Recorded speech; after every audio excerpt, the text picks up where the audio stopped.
As I said, my name is Colonel Matt Margada. I'm the United States Army Garrison Hawaii Commander. I would like to welcome you all to tonight's public meeting.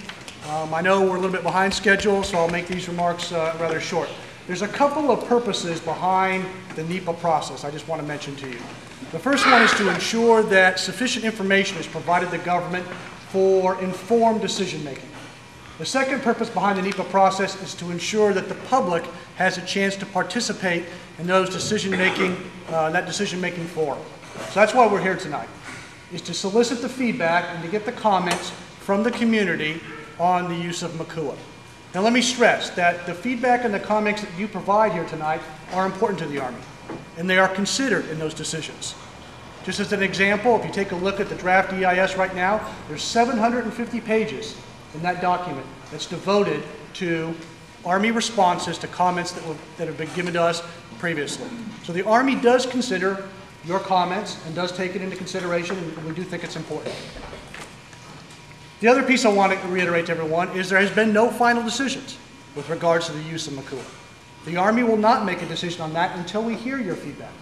And that information is put all together to allow the decision makers to come to an informed decision. So no decision as yet. Fourth point, please keep your comments related to Makua. Okay? There's no way we can stop that tonight, but that's what we're here to find out. We're here to hear comments about the Army's use of Makua, not about other things. Lastly, what I ask you all to do is to respect the other members of your community. You're going to be given 4 minutes each to get up and make comments. Past history, that's sufficient time for everyone to make their comments. The only reason I say that I ask you to respect your community members, if you take longer than 4 minutes, potentially some other community members may not have the opportunity to get up and speak. As the facilitator mentioned, we will close this at 9:30 tonight. So we've got about 2 hours and 20 minutes or so to get comments. That should be sufficient time though. So once again, I thank you all for participating in this process and look forward to hearing your comments. Aloha everybody. Aloha.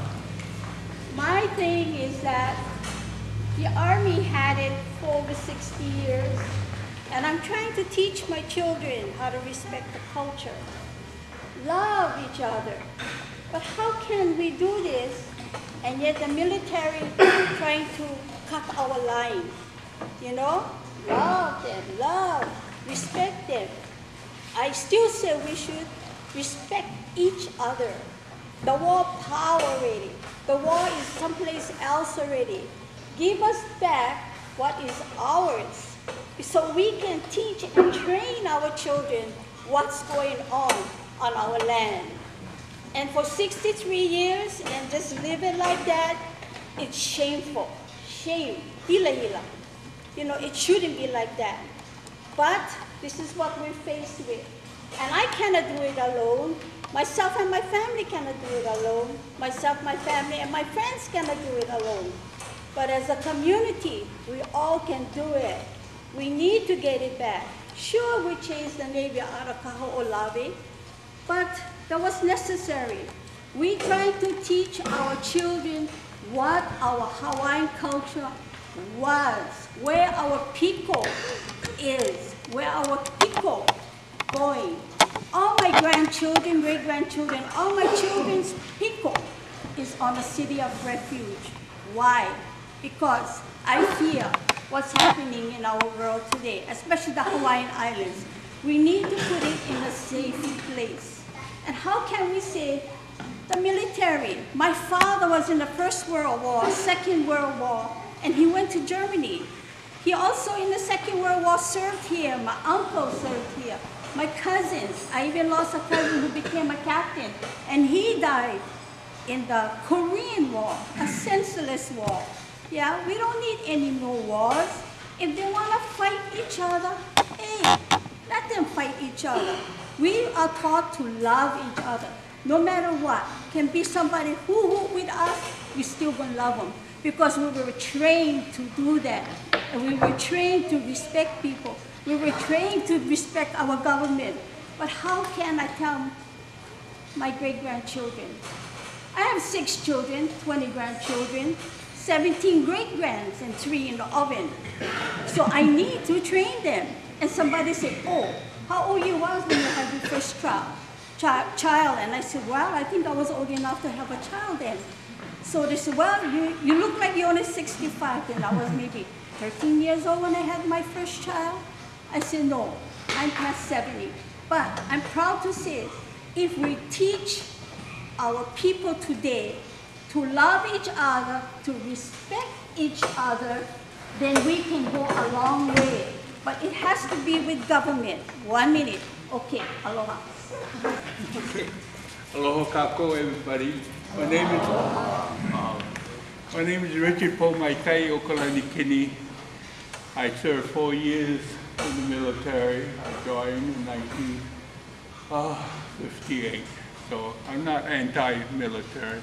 I'm not even anti-America. A lot of the young people I hang around today with me can't understand that I enlisted in the military at that time. I say at that time when I was in the military, John F. Kennedy was the president, Marilyn was the queen, and Elvis was the king compared to the jerk we got in office right now. But the thing I really want to hit, I'm 69 years old. I was raised in a family, raised in the world, that it is a sin to tell a lie. And I could not understand that even in the 10 Commandments, thou shalt not lie. Because everybody around me was telling a little lie. And I can't believe that after, 6, 7 years, the lie about why the United States is at war in Iraq all over the world is built on a tremendous lie. Hitler said, when you tell a lie, tell a big lie. Because the greater the lie, the more the people will believe it. When I came to the second reading over there, they talk about the military involvement in training in 1943. That's a lie. Another lie. It began in 1929. Right after the attack of Pearl Harbor, 1941. Prior to that, they had over 2,000 people living in Makua, farmers that were growing food to go to Honolulu at that time. Right after the attack, they were given notices that they were being evicted out of Makua, forced by the military. And in those days, and especially after the war, nobody questioned the military. The people there painted white crosses on their homes. They had a church over there. And guess what happened? Your own military pulled it December 7th on those people's homes and bombed every one of their homes that had a white cross and bombed the churches.